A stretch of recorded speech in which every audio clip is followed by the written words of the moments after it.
हम अक्सर सुनते हैं कि भारत एक उभरती हुई अर्थव्यवस्था है। एक विश्व गुरु बनने की राह पर हमारा देश है। लेकिन इस चमक धमक के पीछे का सच और ही है।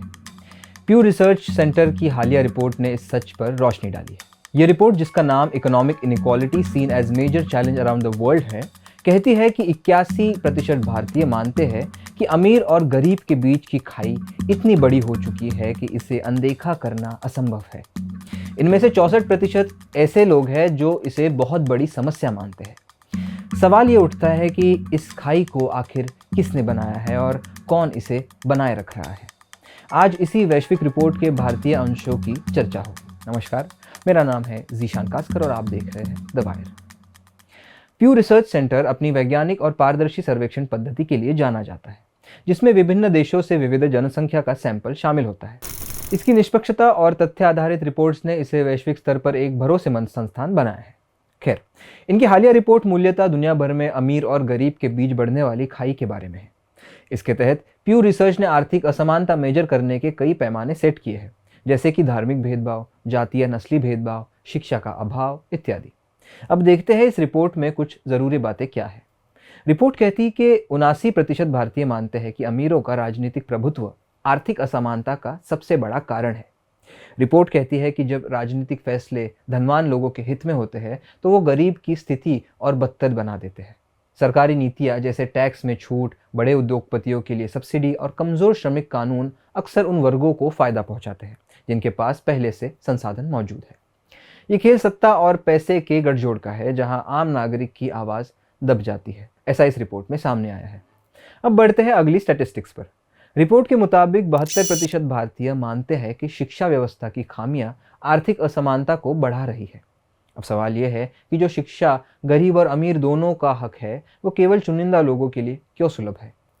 प्राइवेट स्कूल और कोचिंग संस्थान केवल उन लोगों के लिए उपलब्ध है जो उन्हें अफोर्ड कर सकते हैं। दूसरी ओर सरकारी स्कूलों की स्थिति दयनीय है। शिक्षा का यह असमान वितरण गरीब तबके के लिए आर्थिक उन्नति के अवसर छीन लेता है, ऐसा इस रिपोर्ट में पाया गया। भारत में आर्थिक असमानता का एक बड़ा कारण सामाजिक भेदभाव भी है। प्यू रिसर्च के आंकड़े बताते हैं कि 69% भारतीय जातीय और धार्मिक भेदभाव को एक बड़ी समस्या मानते हैं। ये भेदभाव केवल सामाजिक नहीं बल्कि आर्थिक स्तर पर भी मौजूद है। पिछले कुछ वर्षों में हमने ऐसी खबरें देखी और पढ़ी जिससे ये प्रतीत होता है कि मुस्लिम, दलित और आदिवासी समुदायों को मुख्य धारा से अलग थलग रखा जाता है, जिससे उन्हें आर्थिक अवसर नहीं मिल पाते। धार्मिक भेदभाव भी नौकरियां और शिक्षा के क्षेत्र में असमानता पैदा करता है। अगला स्टैटिस्टिक्स काफ़ी इंटरेस्टिंग है। भारत में 73% लोग आर्थिक व्यवस्था में बड़े बदलाव की ज़रूरत महसूस करते हैं। यह आंकड़ा सिर्फ असंतोष को नहीं बल्कि बदलाव की चाह को भी दिखाता है। ये बताता है कि भारत की जनता आर्थिक असमानता को अपनी नियति मानकर चुप बैठने के लिए तैयार नहीं है। इस चाह के पीछे की वजह क्या है? भारत की आर्थिक असमानता के बढ़ते आंकड़े इसका मुख्य कारण है। जहां देश भर में अरबपतियों की संख्या लगातार बढ़ रही है, वहीं दूसरी तरफ बड़ी आबादी गरीबी की रेखा के नीचे जा रही है। रिपोर्ट्स बताती है कि सरकारी योजनाओं और आर्थिक सुधारों का लाभ केवल उच्च वर्ग तक सीमित रह गया है। इसके साथ ही निम्न वर्ग के लिए जरूरी सुविधाएं जैसे स्वास्थ्य, शिक्षा और रोजगार तक पहुंचाना कठिन होता जा रहा है।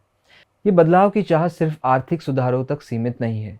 ये एक ऐसे आर्थिक मॉडल की मांग है जो न्यायपूर्ण और समावेशी हो। लोगों को लगता है कि मौजूदा नीतियां केवल धनी वर्ग को लाभ पहुंचाने के लिए बनाई गई है, ऐसा इस रिपोर्ट में पाया गया है। रिपोर्ट ये भी बताती है कि भारत में आधे से अधिक लोग मानते हैं कि कुछ लोग दूसरों से ज़्यादा मेहनत करते हैं, इसलिए असमानता है। आखिर में रिपोर्ट में एक सकारात्मक नंबर भी था, जो कि 70% भारतीयों को उम्मीद है कि उनकी अगली पीढ़ी उनसे बेहतर आर्थिक स्थिति में होगी। ये आंकड़ा एक सकारात्मक मानसिकता को दर्शाता है, एक विश्वास कि आने वाला कल आज से बेहतर होगा। लेकिन इस उम्मीद की बुनियाद क्या सच में मजबूत है? कहा नहीं जा सकता। इस रिपोर्ट को पढ़ते हुए एक बात साफ है, भारत एक ऐसी खाई पर खड़ा है जो हर गुजरते दिन के साथ गहरी होती जा रही है। यह खाई केवल आर्थिक नहीं है, ये सामाजिक और सांस्कृतिक भी है। सवाल अब ये है कि क्या हम इससे निपटने के लिए तैयार हैं? आपका जवाब जो भी हो, लेकिन इतना तय है कि ये खाई सिर्फ रिपोर्ट में नहीं, हमारे समाज के हर कोने में साफ नजर आती है। आज मेरी तरफ से इतना ही। मेरा नाम है जीशान कास्कर। देश की तमाम ज़रूरी खबरों के लिए देखते रहे द वायर। द वायर के और वीडियोस देखने के लिए सब्सक्राइब करें और बेल आइकन पर क्लिक करें।